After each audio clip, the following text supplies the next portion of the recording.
You're listening to I Have Some Notes, a podcast supported by listeners like you. To contribute, visit patreon.com/I Have Some Notes.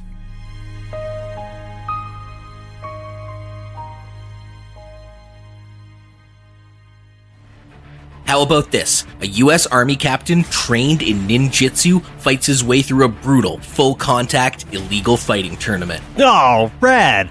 And there's a sexy blonde reporter who can't get into the event. Okay. But then she does. And there's 2 law enforcement agents trying to bring our hero back to the States. Sure. But then they stop and just watch the fight. And our hero's best friend loses to a fighter known for killing his opponents. And he survives the match. Okay, I have some notes.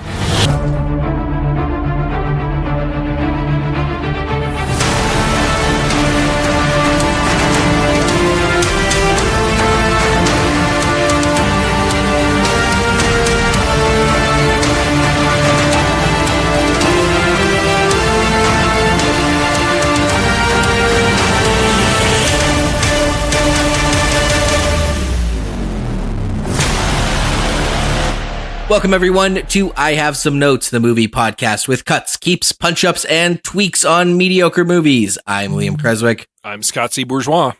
And I'm Greg Beaver. And today we are discussing Bloodsport.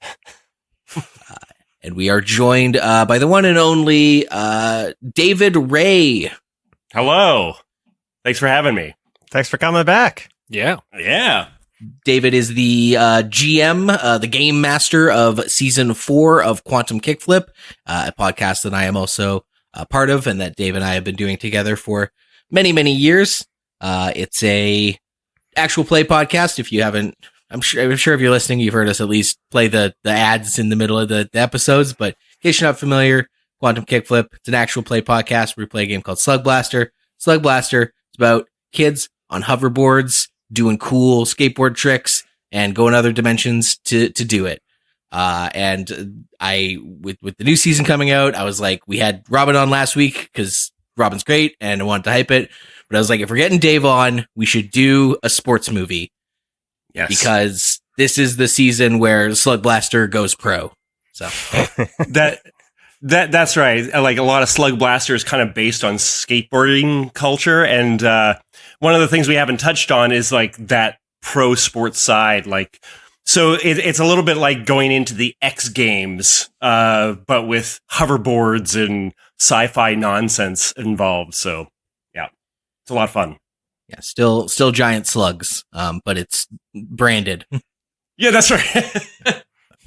And yeah, trying to go through mediocre sports movies, and we've done Goon this season, we've done Happy Gilmore 2 this season, but it was like Bloodsport. I have never seen this until this week, but it was like seems like the thing every other kid I went to high school with like watched at sleepovers, like junior high sleepovers.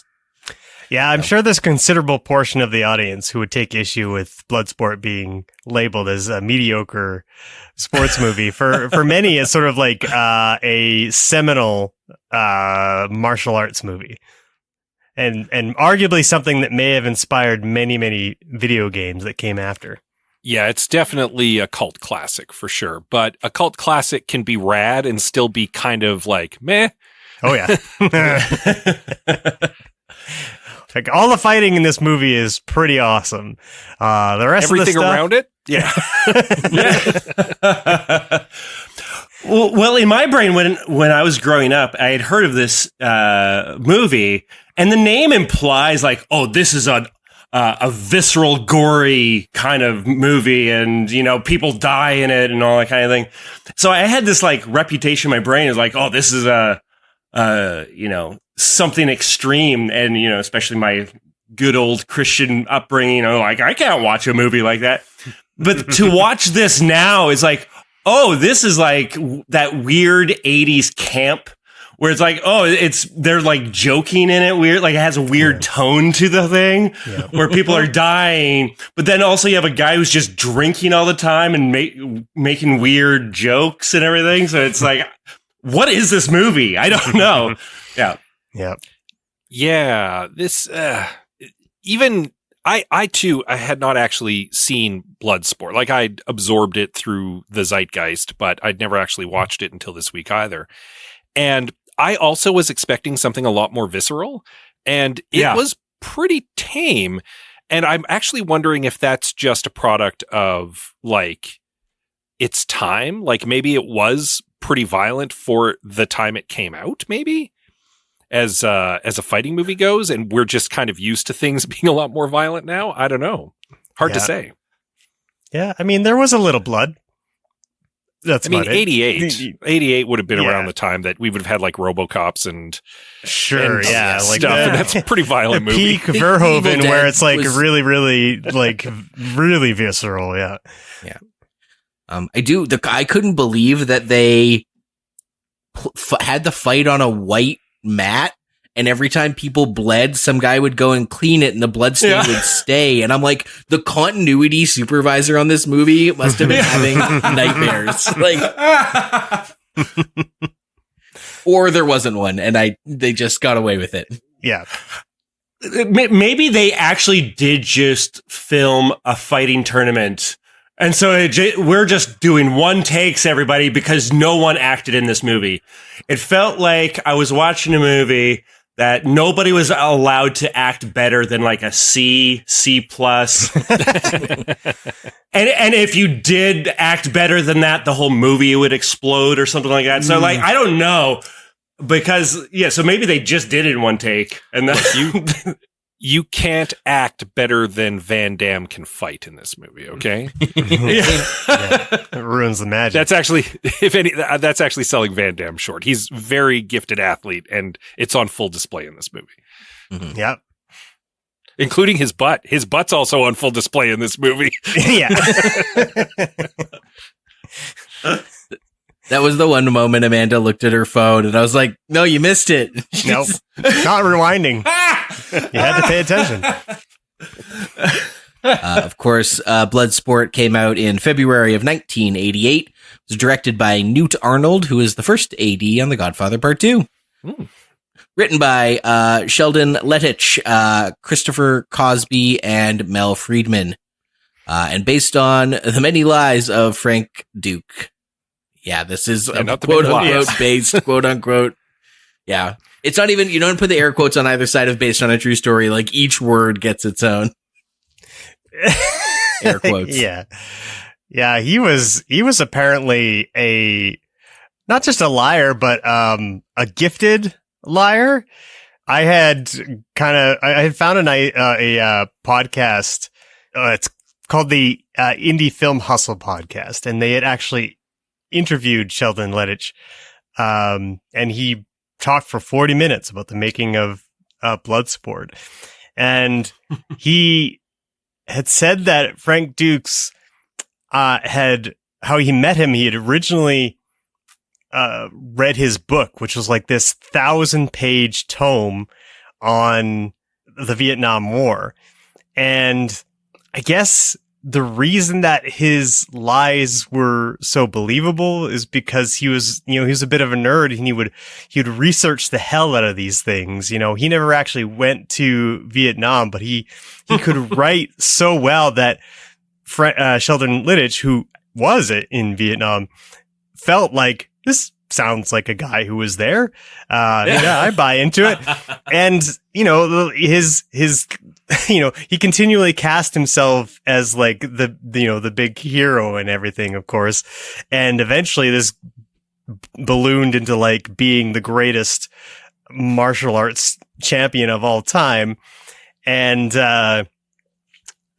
Sheldon saw like articles from like a black belt magazine, like presumably reputable magazines that may have checked up on his stories, but I guess not. So he felt like, or at least he claims in the podcast, that he didn't really have any reason not to believe Frank Dux at the time. But years later, he found out that people that were vouching for him were being coached by Dux himself to tell these lies. So yeah, he and I guess to this day he still claims everything he said was true. So he's unable to detach himself from this life of fibs that he's built for himself. Oh wow! I had forgotten about Frank Dux. It was and that it was connected to this. Like I remember hearing that story a while ago, and when I watched the movie, I didn't piece it together. And it wasn't until it got to the end where it did the whole like, and Frank Dux, and it like, oh wait, this is framing it like this is a true story, and then I remembered everything. And they're like, oh right, this guy's a liar. That was this guy, and then I was like, does that explain why there are so many odd decisions made? Because like, oh, they're trying to tell a true story. Because there's some elements in this movie like, why are these government agents there? Why is the reporter there? Like, none of them add really anything to the story. And I guess it would be in there is because if he told this account, they're like, well, we have to have that in there. That's from the true story. Because otherwise, it's like they're on a movie story standpoint. There's no reason to have them there. You could just cut them out and it would be fine. But yep, yeah. I was saying in the chat we have between the three of us while we're watching movies. There's just so many parts of the movie that when you squint should have been red flags that this was a total fabrication. Like he's a super secret government agent who's so important he can go AWOL and people are just going to come and collect him. He's not going to get in any trouble. Like, yeah, that doesn't seem legit. He's part of this underground fighting tournament that's super double secret and you've never heard of it, but trust me, it's totally real. And also I'm the super champion of it. And I fought in over 300 matches in it in just 5 years and was never defeated. It's when you say it like that, it's got that like kid on the playground being like, yeah, I got a black belt. My mom says not allowed to bring it to school though. Exactly. Because it'll get dirty. Yeah. He definitely was overreaching a little bit in that crawl at the end with all of his records. And yeah, there every number was just a little bit too unbelievable. And some of them were kind of funny, like the fastest punch to a knockout. I'm not even sure what that means. Like, and who's recording that? Like, who's timing that? Yeah. I'm pretty sure that's not a stat, you know? Yeah. There was a speed. It was they clocked the speed of one of his kicks, and I'm like, I don't think they do that. I think it's not like pitchers in baseball. Yeah, pitchers in baseball. Yeah, you record those, but they don't do that with punches and kicks. That's especially not in like a underground Kumite tournament where I'm pretty sure they don't have like an advanced analytics team watching every fight and recording every speed of every punch, kick, and whatever. You might, because it seems like the Kumite, at least within the context of the world of this movie, is a very open secret that everyone's at least heard of. Yeah. I was saying to Anita, it sounds kind of like the Freemasons, like they're a thing, but you don't really know anything about them or what they're really about.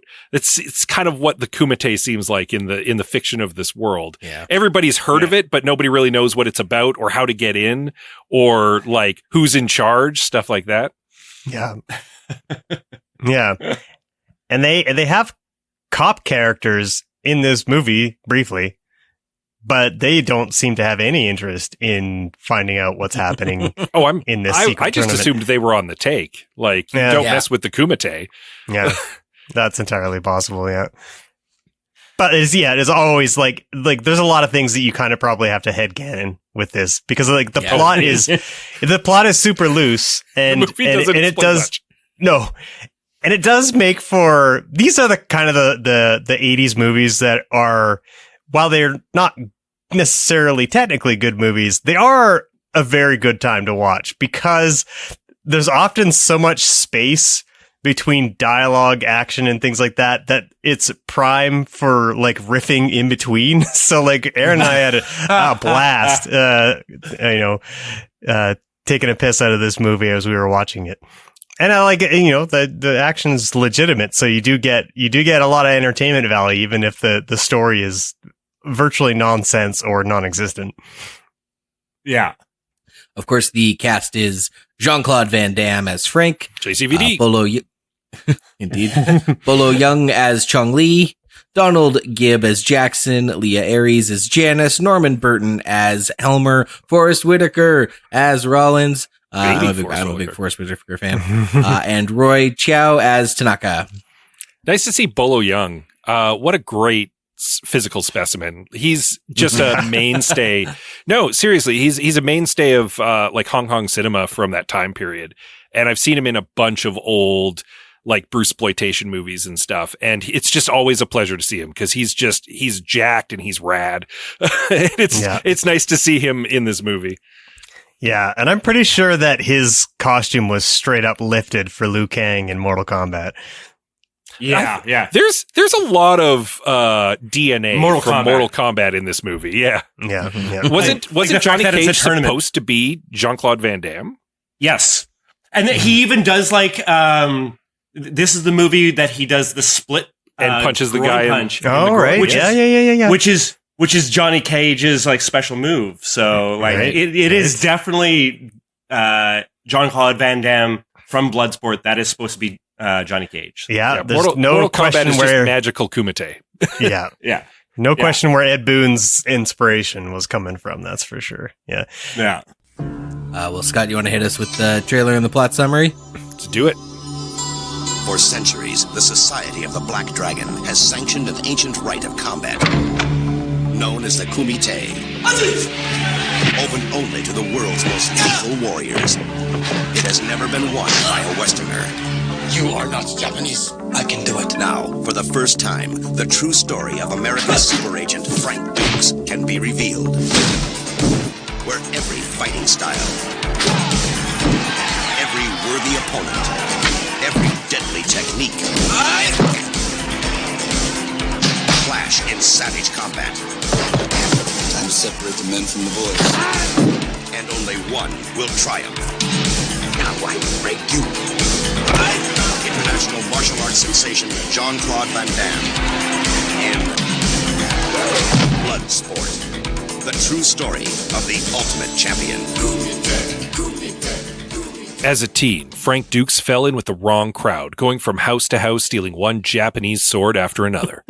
When he's caught by Tanaka, the sword's owner, Frank's parents agree to sell him into karate slavery, becoming a punching bag for Tanaka's son. When the son dies, Duke sees his chance to become the puncher, not the punchee, training every day to earn Tanaka's respect. Frank flees his military post for Hong Kong to fight in the Kumite tournament, a no-holds-barred mixed martial arts fighting ring. There he meets his new best friend Jackson, who he bonds with over video games. Meanwhile, two CIC agents are in pursuit of Dukes, determined to bring him back stateside because Frank is just too awesome and important to the military. Meanwhile, journalist Janice Kent is pursuing a story about the Kumite tournament and eventually sleeps with Frank to get her in. The tournament begins and reigning champion Chong Li is tearing through one weak, feeble fighter after another, which pisses Jackson off. When it's his turn to fight Li, Jackson gets far too cocky and receives a skull stomping and an ICU visit in return. Now it's up to Dukes to escape the CIC agents long enough to avenge Jackson, defeat Chong Li, and become the greatest tournament champion who ever lived, ever. You know, I think one of the ways I was not ready for this to be based on a true story was the fact that the character's name was Frank Dux. I'm like, this is a bullshit 80s movie. Like, of course the fighting guy has Dukes in his name. Like, this is clearly made up. Like, maybe that should have been a red flag for the makers of this movie. and it's funny too, because they lampshaded in the movie, like one of the characters is like, oh, like put up your Dukes, and they like look at him like, dude, don't say it. I got to call an audible on one when I was watching this with Amanda. Because I'm watching for setups and payoffs and things, and at the end when Chong Li goes to throw the sand or the poison pill crumbs in his face, I was like, oh man, they should have set that up. And I like went to put it in my little I have some notes docs. Like they didn't set up that he's a cheater who blinds people at all. And I'm like, but I also didn't know what the drug was going to do. And the man was like, no, because it's going to make him blind. And they did set it up. He practiced fighting blind. I was like, okay, well, I got ahead of myself. I mean, the fact that guy cheated right at the end kind of like, because up until that point, really that guy had not shown any signs of being a terrible person. It was just that he was really good at fighting to the point that he could kill people by hitting them. But he didn't really do anything wrong. It was just Jackson suddenly, I hate that guy. You know, like that was the whole thing. So that it was kind of out of nowhere that he decided to cheat right at the end like that. I have some thoughts about that we're going to get to, but yeah, it's definitely, it kind of comes out of left field at the end that he suddenly decides to cheat to win. Yeah. But then he would have practiced blindfolded for nothing. So yeah, that's right. I mean, he could have had his eyes gouged out. Like that would be fine too. A sick fix. No hold barred, right? Yeah. Speaks to something we were discussing earlier. How violent is it? Right? Like we said it wasn't very overly gory or bloody. And if Van Damme's getting his eyes gouged out, then yeah, maybe that's where the blind training comes in. Yeah. Yeah. And you still get to have that wonderful face that has become a meme of Van Damme putting up his hands and here's the thing. I wouldn't be surprised if Frank Dux had told someone he'd had his eyes gouged out and just got better. Yeah. Yeah, we just put him back in at the end of the fight and it was fine. I wanted to ask you guys something because I just want to make sure that I didn't miss something. So Tanaka's son dies. Do we know what he died from? He'd just been ill. It's not really explained. Yeah, he had a terminal case of being off screen. Yeah. Died from lack of attention. Yeah, whatever the opposite of plot armor is. Like, yeah, I thought maybe that Aaron and I were so busy making fun of it that we just kind of like missed a central plot piece, but I guess not. I don't know. Van Damme stared at that sword for a very long time. He did have flashbacks, and it was not established that he had been sick or something. So, I mean that whole like origin tale, it's probably the weakest part of the movie. I don't know if I should say probably. It is the weakest part of the movie. And I don't know, like there's probably a better way. There's probably a way to fix that in editing, honestly, if it were edited in chunks throughout his experience in the tournament, that might actually work better. That is my fix. I have 3 fixes, and one of them is literally just re-editing those scenes in a way that doesn't suck ass. Because we had to pause it early on to go feed the cats, and we noticed there's like maybe 4 minutes of movie where we're meeting all the fighters, and like the guys are like decking the halls for the Kumite as we see what all the other fighters are doing, and then we go to this flashback. The flashback is 12 minutes long in the first 16 minutes of the movie. Yeah. Question: could it have just been the first 12 minutes of the movie? That's could we have precisely my fix? There you go. Yeah. Constantly cutting back to the same shot of Van Damme just staring into space. It's just like every time, the more they did it, the more it made us laugh. Like it would have been very funny if it had ended with Tanaka's wife clearing her throat and being like, "You've been staring at the sword for 10 minutes. Are you okay?"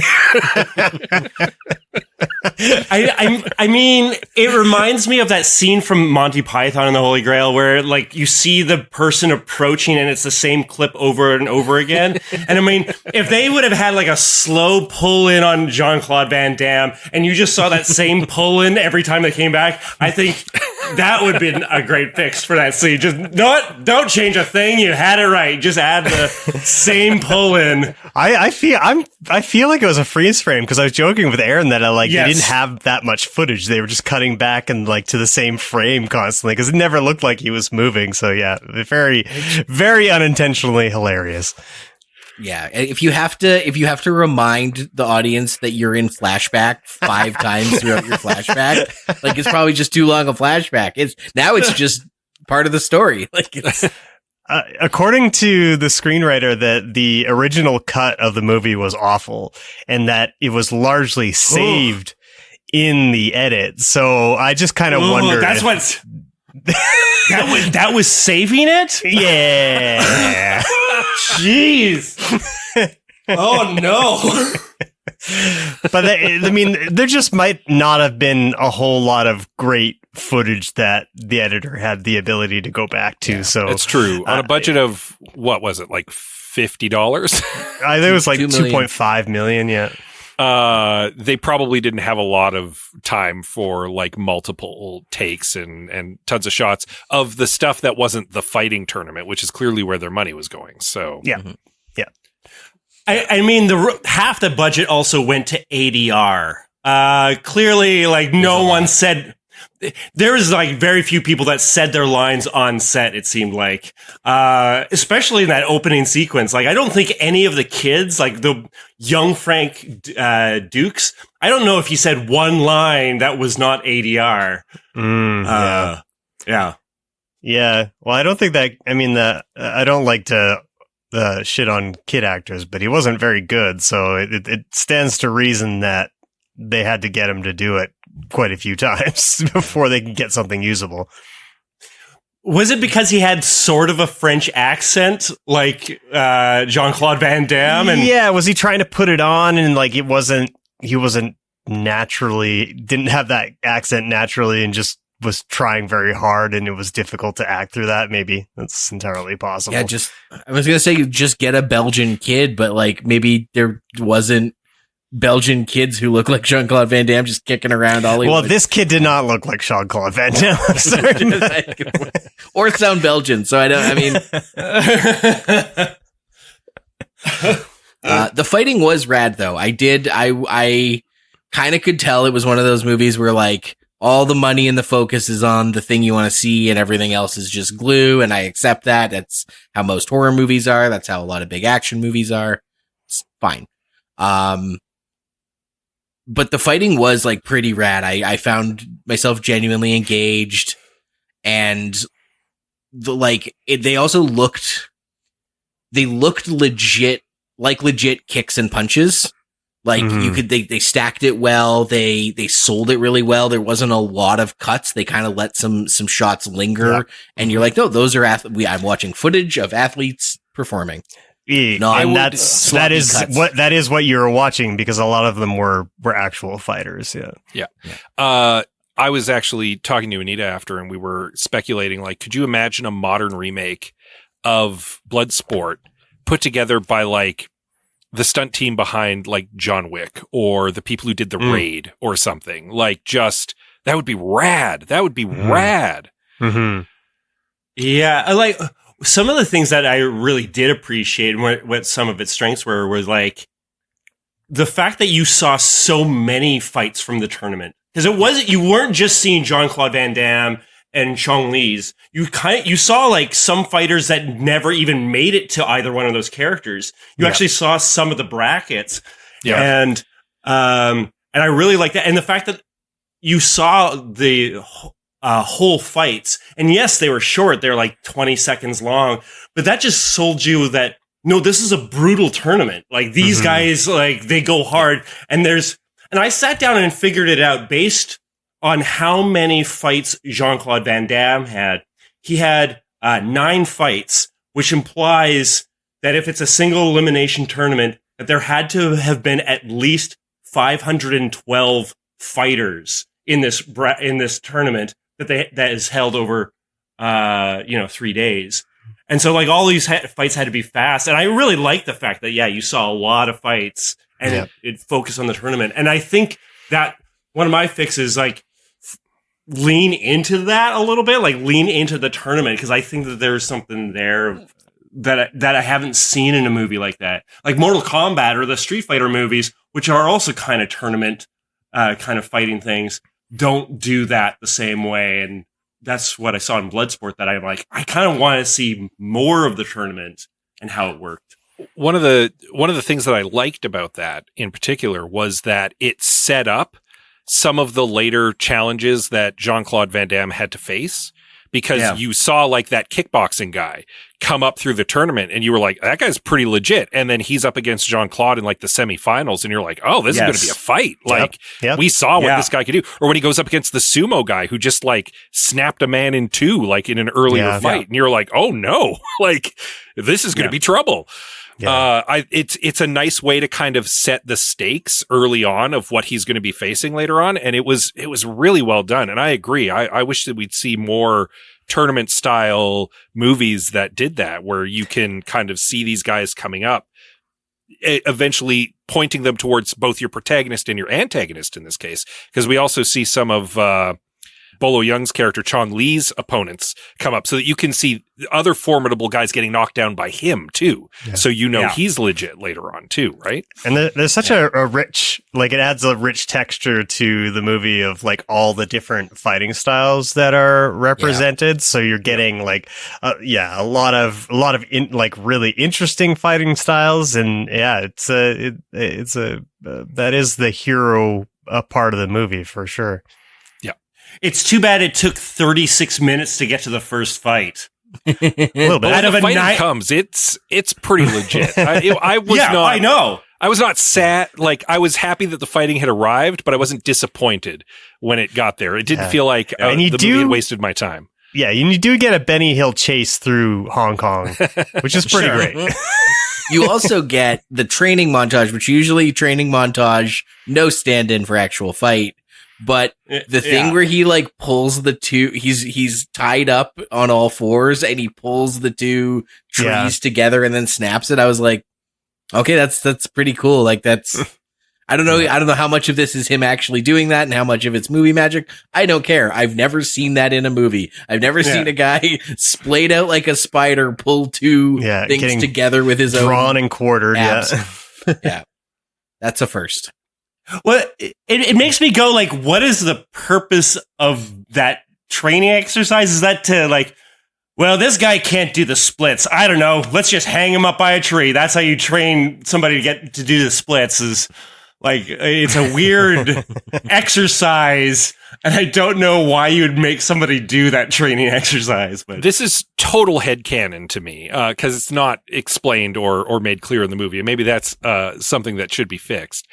But I got the impression that Tanaka trained his son to be a fast fighter, because all the little fights that you see between them as kids, he's really speedy. And then when he started training Jean-Claude Van Damme, he knew he wasn't as fast as his son. So he trained him to be tough, to like take punishment. And that's why he's like beating him up for a lot of the first part of his training, because he's teaching him how to like withstand, like endure a fight, so that he can get in there. And then he just naturally became faster and more nimble along the way. But his initial training was to be tough. But again, that's total headcanon, because it's not, it is clear. Well, it's paid off, because later when he does fight that kickboxer, he tells the kickboxer, like, come at me. And like the kickboxer hits him a few times on the ribs and it doesn't phase him. Right. Yep. So they do pay that off later on. They do actually, I will say this to the benefit of the movie, they do pay off a lot of his training in the Kumite. Mm-hmm. So like there is setup and payoff to a lot of Tanaka's training, which is smart and something many modern movies fail to do. Yep. It's amazing how many movies leave out the basic elements of movie making. That is sort of incredible. Well, let's get into our fixes then. We know the basic elements of movie making. Let's do we? We do. And we're going to do it on the other side of this break. I'd like to get more reading done, and joining a book club seems like a good idea, but I don't know. Why not? Reading a whole book in a month, that's pretty daunting. What if it was just a chapter, say a week? That doesn't sound too bad. Still, getting together with a bunch of people, that's a whole evening. Well, what if it was only half an hour, whenever you wanted to? That would be great. The Read Along, a mini book club for your ears. Join my wife, Anita, And my husband, Scott. as we take you on a journey through a good book, One chapter at a time. Available right now on your podcatcher of choice. Welcome back to I Have Some Notes. This is round 2 on Bloodsport. I would like Now to we're gonna take it to the elaborate. mat. Elaborate a little bit on what I was saying at the beginning, where you rearrange the stuff. I just want to lay out exactly how I see the storyboard. So the movie starts with the kids sneaking in, and that scene carries on until Tanaka says, "No, you don't just get the sword. You have to earn the sword." And then it's almost like a match cut to young Frank at Tanaka's house and old Frank at Tanaka's house. And he's like looking at this, young Frank's looking woefully at the sword, and then old Frank's looking wistfully at the sword. And then he goes in, talks to sick Tanaka, tells him what he's going to do, tells him what an honor it has been. Then we flash back to their training montage and the son dying, and hey, you got to let me do it. You got to let me learn your fighting techniques. And then maybe even that's when we get the title card and the credits and stuff and the fun music where we get the intro to all the fighters, because now not only does it break up the flashback, but also Frank and Tanaka have had a conversation about what the Kumite is and means, and like gets you kind of excited for this promise. And then we see a bunch of guys in Hong Kong stringing up the lights and prepping the stage, and other dudes training.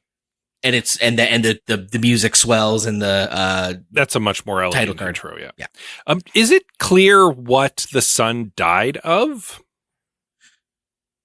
No, I think we also. I think my assumption was he was killed in the Kumite. That's what I thought. That's what too. Aaron said too. Yeah.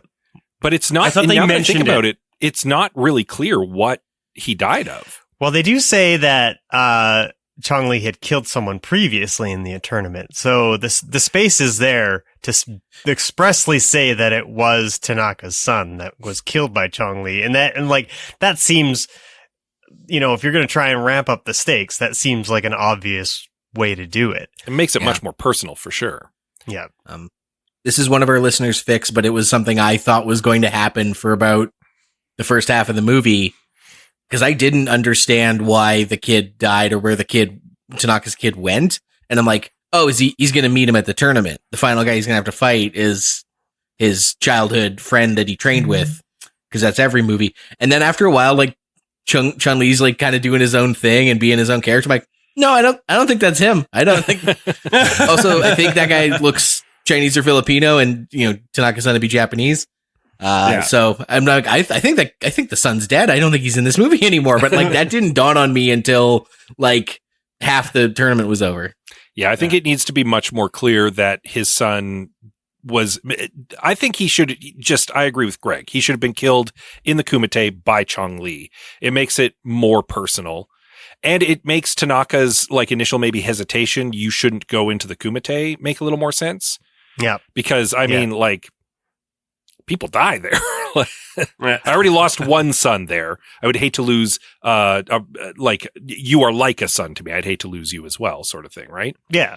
I would also like to have been able to see that happen. Would be great, because that would also like really step it up.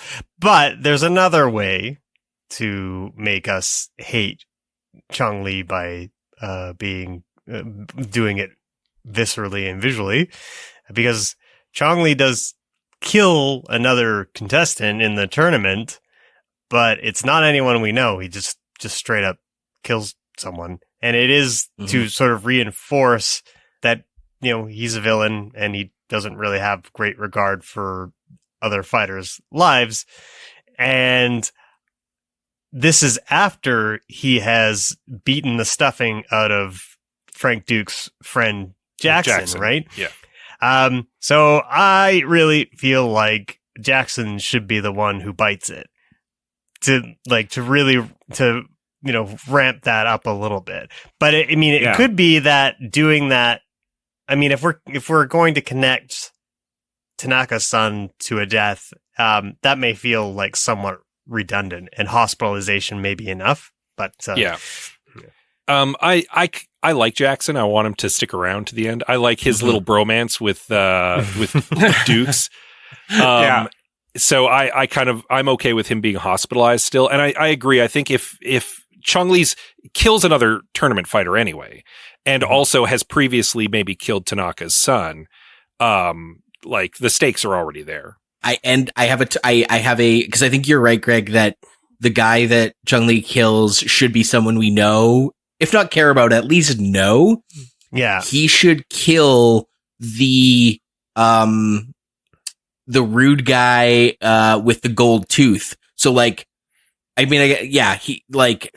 guess Jean-Claude Van Damme beats him, so he's out of the tournament, but I think that guy's such a prick that he should be the one who Tanaka or who Chong Li kills, right? That's an interesting beat, because you would expect Jean-Claude Van Damme to fight the guy with the gold tooth. What's his name again? Hassan? Maybe. And then you kind of have him built up as a mini boss almost, and you're expecting them to face each other, but then Chong Li faces him first and kills him. And he's been beefing with Frank that's a real oh shit moment. There's a bigger threat here than that guy. I kind of like that. I kind of like the subverted expectation. You're expecting there to be something between him and Dukes, but then it gets cut off by the bigger bad. I kind of like that. My only slight concern about that is that if Chong Li kills an asshole, then we might be cheering rooting for Chong Li a little bit. Be honest, I kind of was rooting for Chong Li through the whole thing. He never seemed like a villain. He never seemed like a bad guy. Needs to change, which is why he needs to see Dukes as a threat early on. And I don't think Dukes needs to be AWOL. I don't think we need the CIC agents after him. I think you pluck that out fully. You don't need this subplot of him being on the lam from the military. I think instead you still have that chase beat though, because you have Chong Li send goons after him partway through the movie to get him out of the tournament, either to beat him up or to lure him into a fight. An illegal fight that gets him ejected from the tournament. And then Franks leads them on a merry chase and they fall in the river and he wins. And then later on, Chong Li gets the cops to go after him to try to stop him. But then, that's where the cops come in towards the end as well. But then again, Frank manages to get through that and still makes it to the tournament. Yeah. So Chong Li is more actively interfering with getting Frank out of the tournament and is cheating earlier on. I agree, and I want to quickly build on that, but I do want to hear other people's. One of the things I noticed with the cops showing up at the end, it should have been a full Blues Brothers. Everyone that he is pissed off should be descending on the Kumite to get their piece of Frank Dukes with one fight left to go. Yeah, it was. So yeah, I mean that's kind of what happened, but it's not particularly exciting. Yeah, basically everyone shows up and they're just just let them fight, whatever.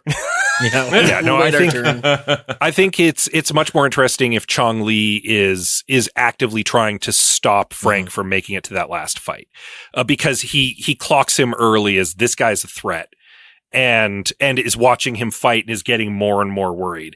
And so he's interfering earlier on. It makes him more of a heel earlier on. It's setting the seeds that he's a cheater earlier on.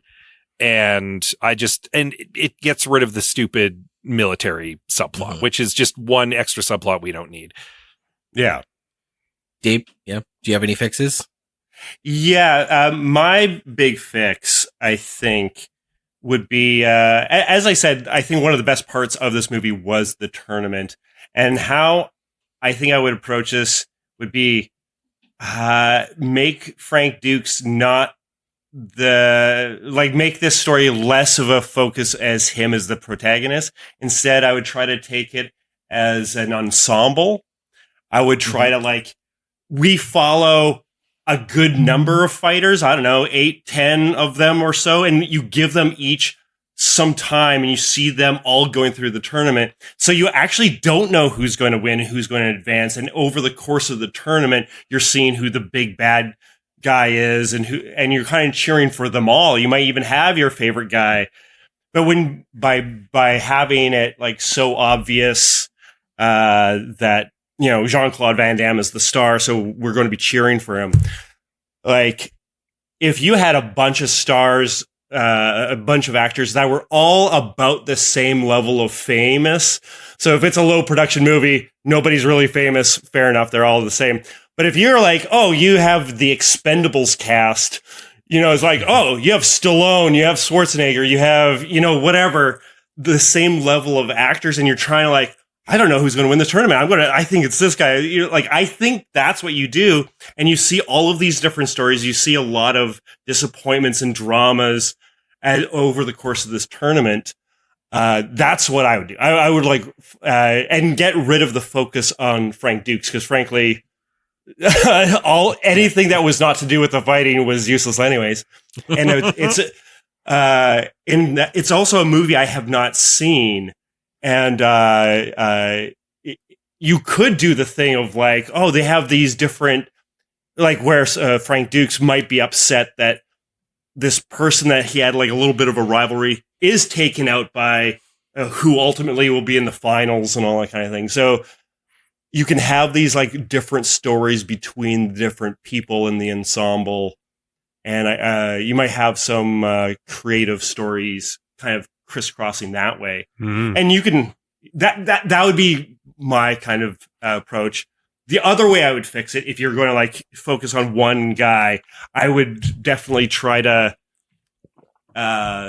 introduce the tournament a little earlier, like have a fight early on, and like you're sprinkling in some of the background stuff over the course of the movie a little bit, as opposed to a drop at like all at the start. And there could be like we get to see like a qualifying round, and like, or we get to see the match where Tanaka-san's son dies. At the top of the movie. Kind of set the stakes early on. I kind of like your Quick and the Dead version. It immediately made me think of the movie The Quick and the Dead, which is a gunfight tournament, the Sam Raimi movie, and all of the characters have their own little dramas, and you don't really know. It's not super clear who the protagonist is because there's a couple of them, and so there's some surprising outcomes during the course of the movie. Yeah, that's right. Yeah. And because that's what's interesting to say about a sports story altogether is like you have all of these people, all of them want to be the best. No one's really morally superior to one another, generally speaking. They're all just trying to win this tournament. And so like people can have different reasons for being in the tournament and motivations. And, you know, you're kind of hoping that somehow, and of course, if there's like 3 or 4 characters that you feel sympathy for, well, you know you're going to be disappointed because 3 of them have to lose, right? Like not everybody can win; only one can win, and so you're facing heartbreak, and you kind of want things to work out, and especially with the question of does everybody survive? Like, it would definitely add more weight to Chong Li killing one of the contestants in like the quarterfinals. If we had been following that guy and kind of knew him a little bit, yeah. I think what you're also potentially pitching here, Dave, is the Prestige Apple TV Bloodsport series, like a miniseries. Like miniseries. Woo! Each episode is, you know, focusing on one fighter, and then, you know, you get the culmination at the episode 9 and 10 mark. I would watch that. That would be a lot of fun. Yeah. Well, and like that's the other thing with this movie, with the fact that we saw so many fights. Like you could have quite a few people. Like it is possible to kind of pull it off. Yeah. The fact is also what I'm proposing is what pro wrestling is. Pro wrestling has tournaments all the time, and that's exactly what it is. And I want more pro wrestling and everything. So the intersecting stories always just makes things more rich. It's why Marvel Comics shared universe works. It's why Game of Thrones cast of characters works. Like, yeah. They all buttress each other, right? Well, and the pro wrestling aspect is one of the reasons why I wanted Chong Li to be more of a heel from earlier on. So that, when he's throwing poison mist in someone's eyes later on, you buy it. I feel like this version of Bloodsport would be very difficult for Canon, the production company, to be able to pull off. But maybe if it was at another studio with a lot more money, I could see it happening. My other major fix is at some point during production, somebody should have interrogated Frank Dux' claims. Because I feel like they were a little bit hemmed in by his story, kind of a thing, and it's just like, no, you needed to get rid of Frank Dux for everything that he did. Yeah. He's a liar, and his name is dumb.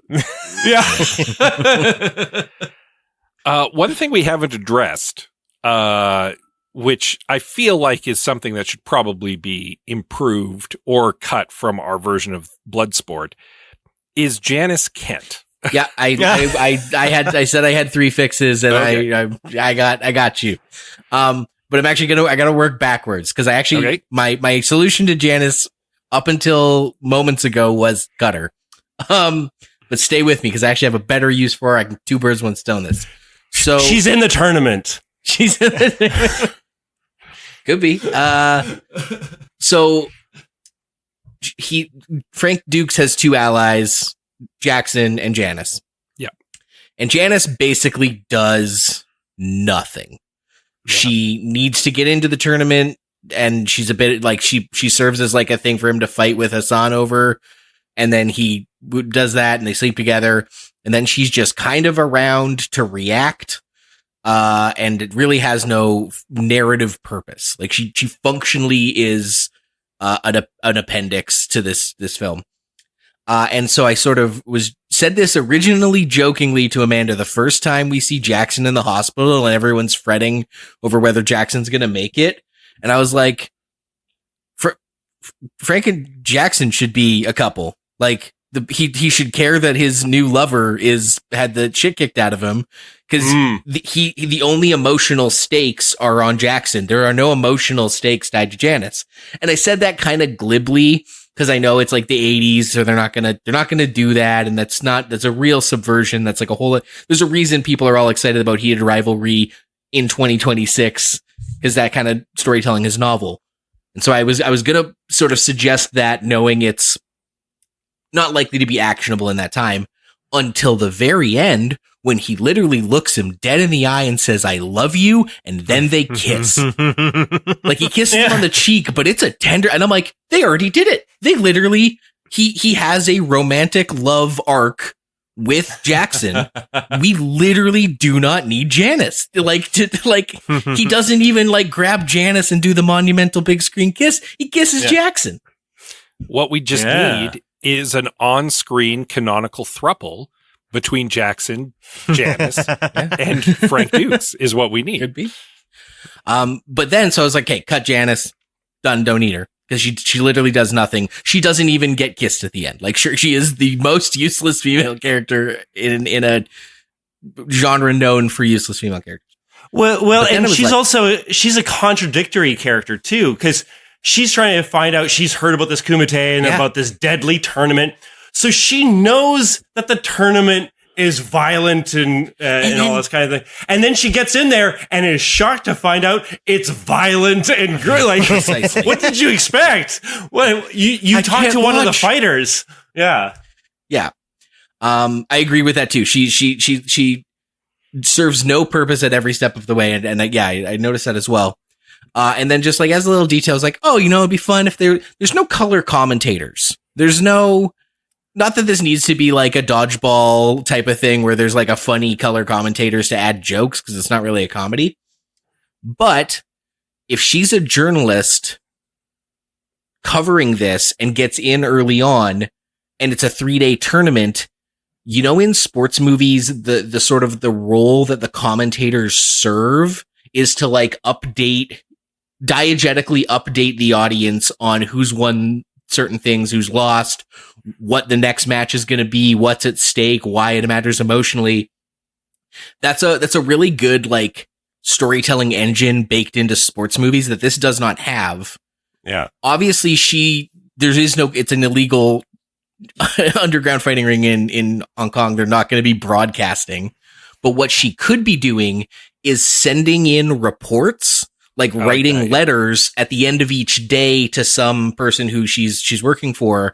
And that serves the same function as being like, today this happened and tomorrow this is going to happen, and it matters because.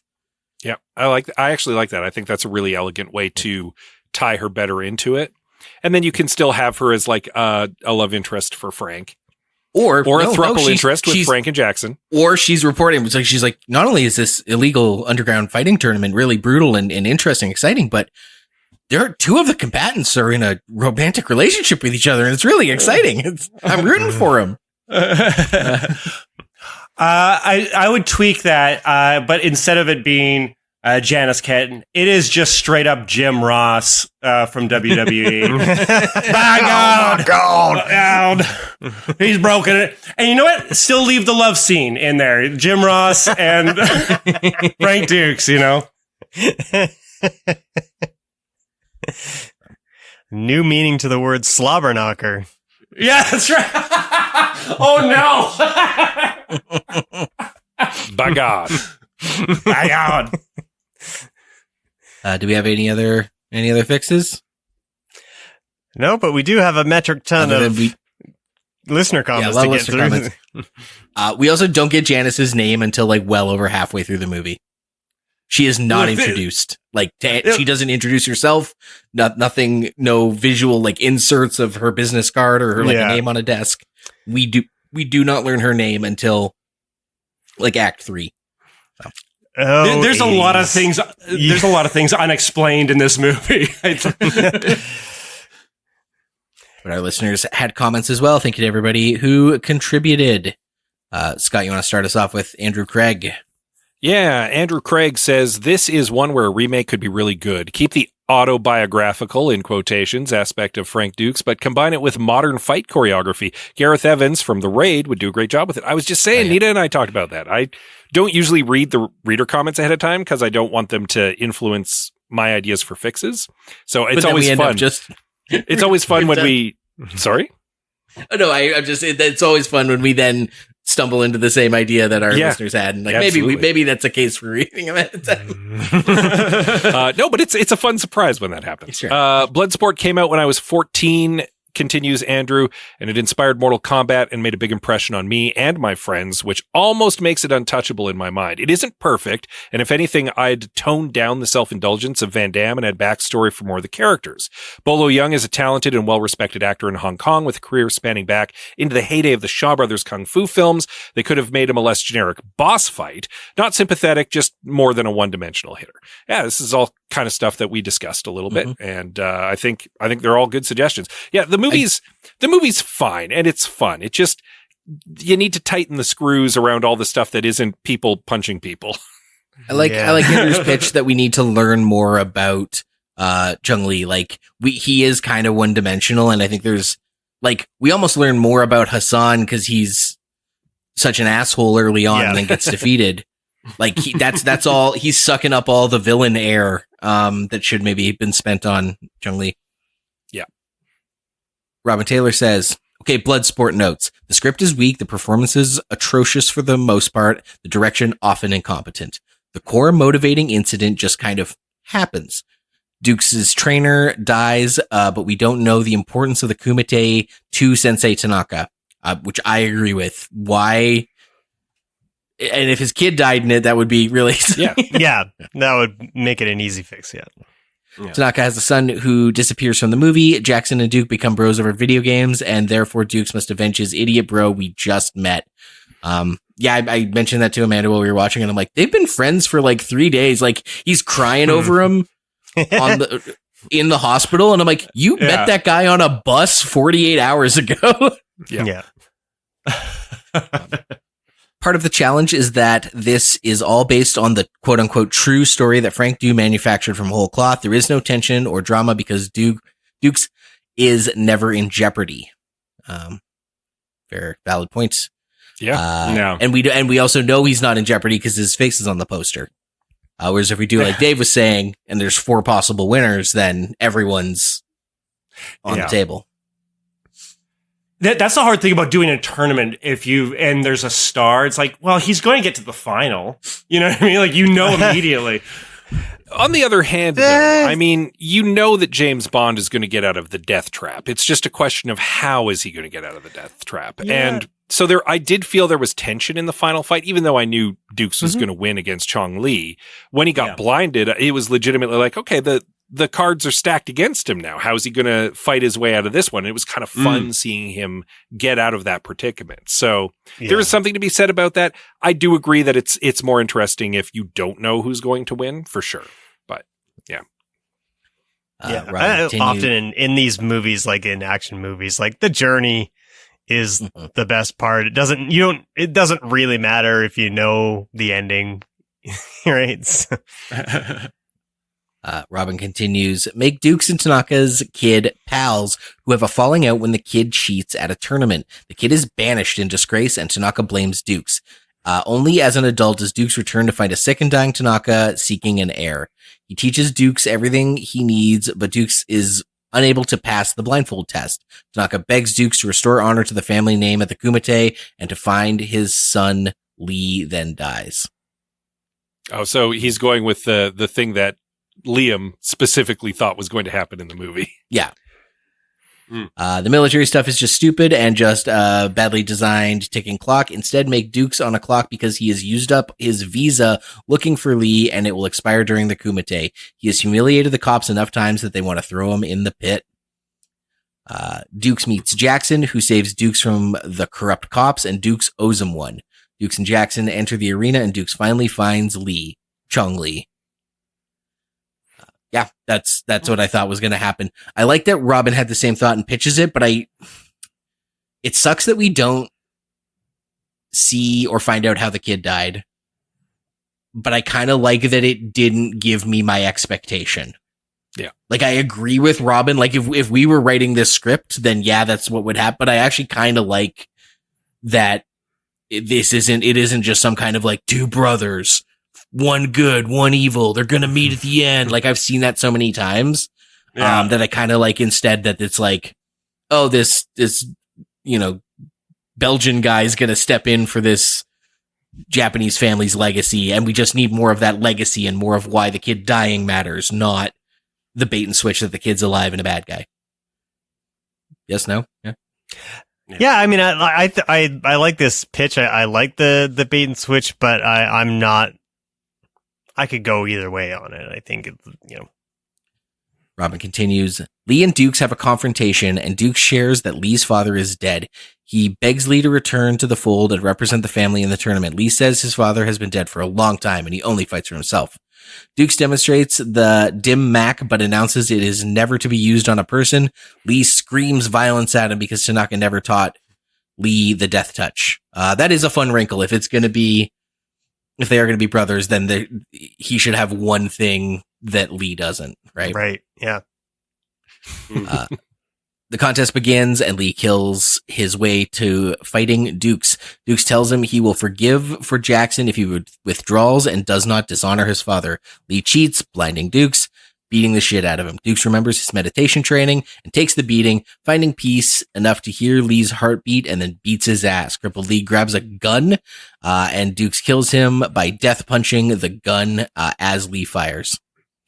I don't know if I love that last part, but okay, I do. Here's why I do love the last part. The death touch doesn't really come back up. I know he like uses it on the sumo guy, but like not really. Like the death punch should come back up in a more meaningful way. 100%. I feel I don't really want to introduce a gun into the tournament at all. I don't like that. I will say, I like this pitch, and I'm amused that it is basically Kung Fu Panda. This is basically the story Kung Fu Panda. And I secretly kind of love it. yeah, I like it if no other reason than we pay off the death punch thing in a meaningful way. I think that's definitely a good thing to try to do. Yeah.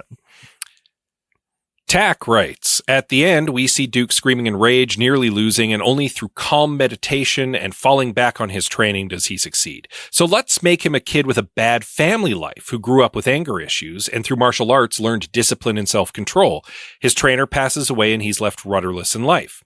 He chooses the tournament to give his life purpose or possibly an honorable way out. His siblings arrives in Hong Kong to stop him and bring him back, and through this experience, they begin to understand each other. I'd also want to allude to the other competitors' motivations, as they're all there of their own volition and are all grappling with their own morality in different ways. Kind of what was pitched earlier with giving everybody their own little stories. And I kind of like the idea of turning Janice into his sister in this case, is kind of the implication there. Mm-hmm. Tack continues, it doesn't have to be completely dour, but I'd like there to be this undercurrent of broken people trying to create a sense of purpose for themselves. Also, I really wanted Dukes to declare Mate after effectively beating Lee. I don't quite know how to fit that in thematically, but this is one of the few movies where the hero could surrender as a power move and nothing of consequence would be lost. I mean, legit, that's an interesting wrinkle. Yeah. And if this is the version where Jackson dies, Jackson gets killed in the ring, and you're like, well, Dukes is going to revenge kill Chung Lee, and he goes, like, he doesn't, I guess, a power move, or says Mate himself or whatever. But yeah, there's power and thematical, narrative symmetry to that. Yeah. Mm-hmm. Yeah. Dig it. Thank you, Tack. And thank you to everybody who commented. Keep your eye on our social medias or over on our Discord when we solicit those. And also thank you, David Rae, for joining us. Yeah, no problem. It was a lot of fun. I guess this movie was not so brutally violent, and I can tell my younger self that it was okay. Also, you didn't have to watch it twice like Buckaroo Banzai and Adventures Across the Eighth Dimension. to understand it, yeah. Oh, man, that was a wild movie. Once again, Dave and I are on a podcast called Quantum Kickflip. New season just dropped. You can also check out season 3's like a shorter one. Season 1 or 2, also very good. Also, just check out the game Slug Blaster. If you like TTRPGs, Slug Blaster's a lot of fun. I've been playing it with Scott, not on mic. Yeah. Anything relevant to Bloodsport, Dave, that you think might excite? If people like Bloodsport, what will they like about Quantum Kickflip Season 4? Well, it is. There is a tournament that's in there, and I have my own approach of how I would do a tournament kind of a story. And I think we do like the whole sports element pretty well with, and I put a good dose of pro wrestling in there, even though it's technically about skateboarding. I have a Jim Ross. I have Jim Ross in mine. He doesn't sleep with anybody, but he's in there. Well, you haven't recorded all the episodes yet, right? So maybe he could get there. Maybe he could. That is true. There's still plenty of time. And so you can follow us at Quantum Kickflip on Blue Sky, Instagram, or just Google it. It'll come up. You get it. You can also follow this podcast on Blue Sky at I Have Some Notes. You can check us out at I Have Some Notes Pod on Instagram, or I Have Some Notes on Facebook. But as always, the place to really connect with us, the place which has always got some great conversation going on television, on video games, on movies most especially, over on our Discord server. You can find the links for that on all of our social media accounts or at ihavesomenotes.com. And of course, as always, you can give us a little rating and a review on your podcatcher of choice, because that helps us out a little bit. You can head over to patreon.com/IHaveSomeNotes and become an armchair screenwriter for just $4 a month. We will enter you into a tournament with the other patrons. You can fight them all, and whichever one of you survives the combat to the death gets access to bonus content, old and new, as well as a shout out on the podcast. But no, we appreciate it. Please come and support us, and we will, if nothing else, give you a big old thank you, like we thank Josh, Sharon, Karen, Tack, and Robin. And in 2 weeks, don't know exactly what movie we're doing, but we do know that is the season finale of I Have Some Notes. So expect something special and interesting. What a pitch! It'll be something big. Until then, I'm Liam Creswick. I'm Scott C. Bourgeois. And I'm Greg Beaver. Keep watching the skies.